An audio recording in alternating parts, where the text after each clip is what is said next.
इसे कुरुक्षेत्र से दीपिका ने पूछा है। पूछती है, हम अपने जीवन में निर्णय कैसे लें? बहुत से लोग कंफ्यूज होते हैं अपने कैरियर के बारे में भी कि क्या कैरियर अपनाएं, हम कैसे कोई निर्णय लें। और जब आप अपने दिमाग से निर्णय लेते हैं, और अधिकतर लोग अपने दिमाग के तल से निर्णय लेते हैं, बुद्धि के तल से निर्णय लेते हैं, मन के तल से निर्णय लेते हैं।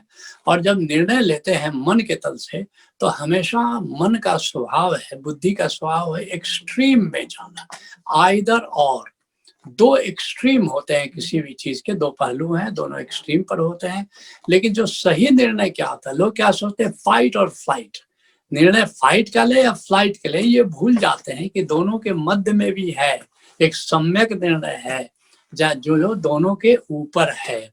तो कैसे उस निर्णय तक पहुंचे, तो इसके बारे में जो पहला जो उपाय मैं बताना चाहूंगा कि स्वांतः सुखाय निर्णय लो, जिससे तुम्हें आनंद मिले। मैं स्वार्थ की बात नहीं कह रहा हूं, जिसको करने में तुमको आनंद मिलता। अगर तुम स्वार्थी हो जाओ तो गहरे में तुमको आनंद नहीं मिलेगा। स्वार्थ तुम्हारा पूरा हो सकता है, लेकिन स्वार्थ केवल पूरा हो जाए जिसमें दूसरे को पीड़ा हो जाए, दूसरे के प्रति हिंसा हो जाए, तो गहरे में तुमको आनंद नहीं मिलेगा।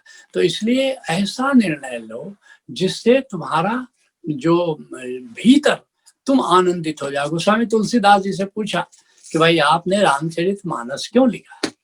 जानते हो, गोस्वामी तुलसीदास को तो लिखना चाहिए था कि भगवान राम मेरे इष्ट हैं, उनको संतुष्ट करने के लिए मैंने रामायण लिखी। नहीं, ऐसा नहीं कहा।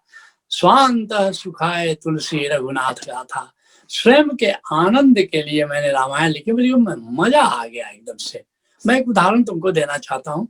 मेरा पुत्र है, पंकज है, अभी अमेरिका में रहता है। उसने IIT खड़गपुर से माइनिंग इंजीनियरिंग किया। वो माइनिंग इंजीनियर डिप्लॉयड हुआ कोल इंडिया लिमिटेड में। 4-5 महीने काम किया। एक दिन उसने कहा कि पापा, क्या मुझे जिंदगी भर इसी कोल खदान में ही काम करना पड़ेगा? मैंने कहा क्या हुआ, तुमको मजा नहीं आता? बोले कि मुझको बिल्कुल मजा नहीं आता। तो हमने कहा कि तुम रेजिग्नेशन दो, मैं रेजिग्नेशन तुम्हारा भिजवा देता हूँ। मेरी पत्नी ने कहा कि ये IIT खड़गपुर से माइनिंग इंजीनियरिंग पढ़ा, पूरा कैरियर इसी में लगा दिया, और आप इतना कैसे सहज में कह दे रहे हो कि आप रेजिग्नेशन दे दो? मैंने कहा कि जब इसको मजा नहीं आ रहा है, जीने का मजा नहीं आ रहा है, तो वहां इसका रहना उचित नहीं है। और उसका रेजिग्नेशन मैंने भिजवा दिया और कहा कि 7 दिन बाद अब फिर हम लोग बैठेंगे।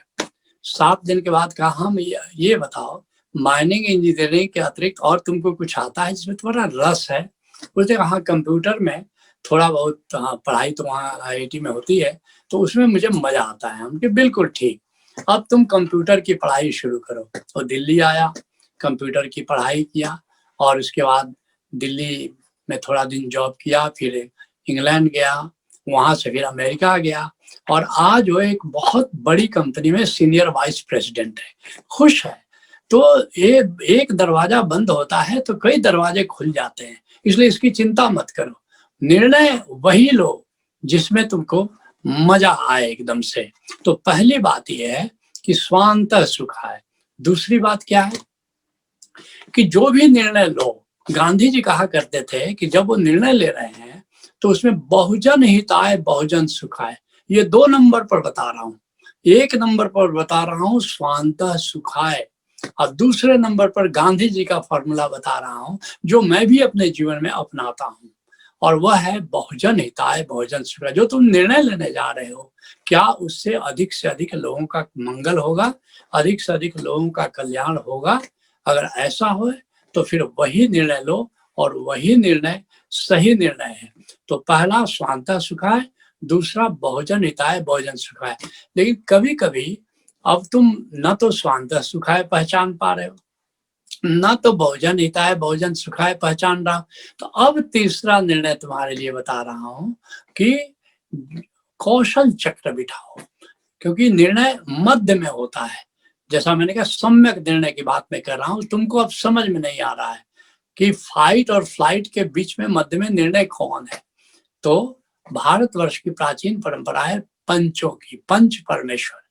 कम से कम 5 लोगों, जो फैमिली है, फैमिली फ्रेंड्स हैं, उनको बिठा लो और उनसे तुम अपनी समस्या रखो कि हम क्या निर्णय लें, जिसमें तुम भी भागीदार हो, और सभी सर्वमत से, बहुमत से नहीं, सर्वमत से कोई निर्णय लो।